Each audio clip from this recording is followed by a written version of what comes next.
kan kita udah belajar tentang masa kolonial Belanda sama Bu Endri. Ya, jadi kalian tahu nggak sih Daendels itu siapa? Tahu.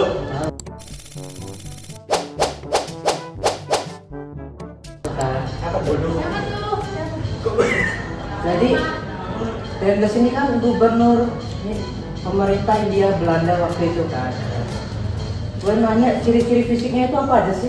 Oke, jadi si Daendels ini dia tuh orang yang berkulit putih, hidungnya mancung banget.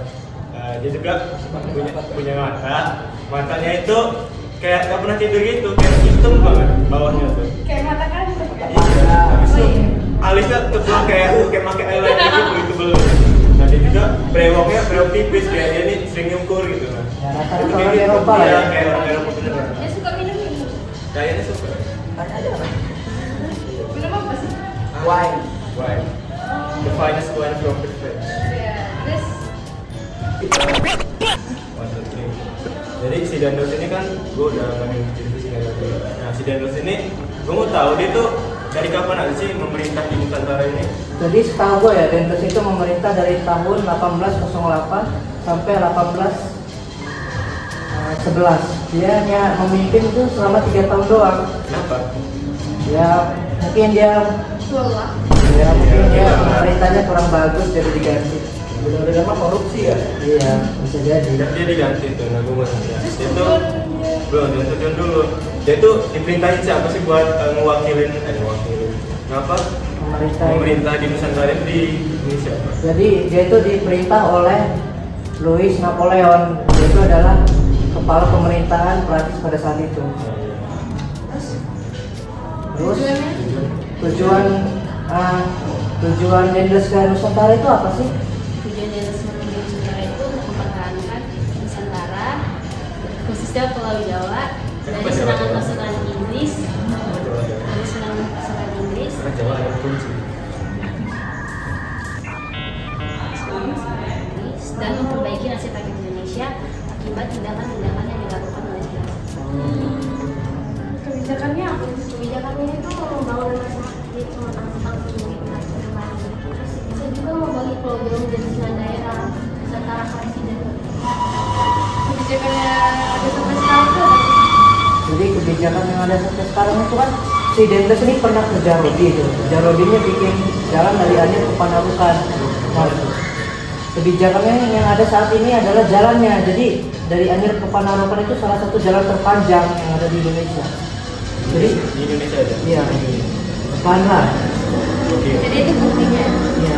Terus dampak positif dari kebijakan itu apa? Jadi gue dengar nih, Ya. gue dengar sih, gue baca juga. Jadi dampak positif dari pemerintahan Daendels ini yang pertama itu ya kata Rinda itu benar, dibangunnya jalan Anyer sampai Anyer Panarukan.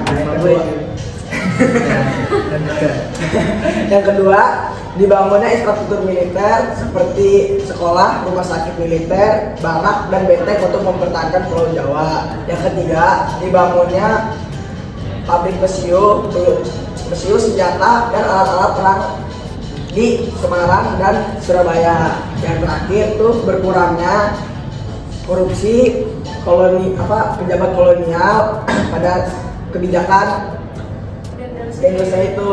Nah padahal Daendels juga terlibat dalam korupsi, makanya itu mungkin 3 tahun itu negara korupsi itu Pak. Cuma 3 tahun. Munafik ya dia. Dia sendiri. Dia Memberantas nyuruh korupsi, dia tapi dia sendiri korupsi. Pantes Indonesia kayak gini juga. Iya. Dulu. Terus dampak negatifnya apa? Ya, dari kan tadi kan positifnya kan, pasti ada negatifnya dong dia punya kebijakan.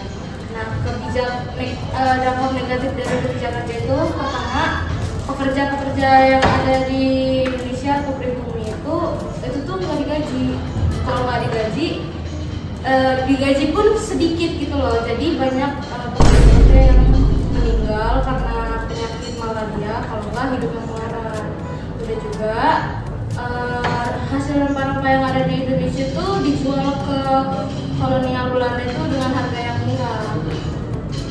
Jadi nggak cukup buat makan lah ya. Iya, dan juga terus juga pejabat kolonial Belanda itu mereka tuh ikut campur loh sama urusan Indonesia. Jadinya banyak tangan gitu loh untuk pemerintahan yang ada di Indonesia ini. Jadi boneka Belanda gitu. Iya betul. Betul. Jadi kayaknya seru juga nih obrolan hari ini. Tapi kayaknya waktu gue udah mau habis, gue mau pulang dulu ya. Gue juga mau les hari ini. Semoga sedikit berat-berat Ntar besok-besok bahas lagi ya. Iya.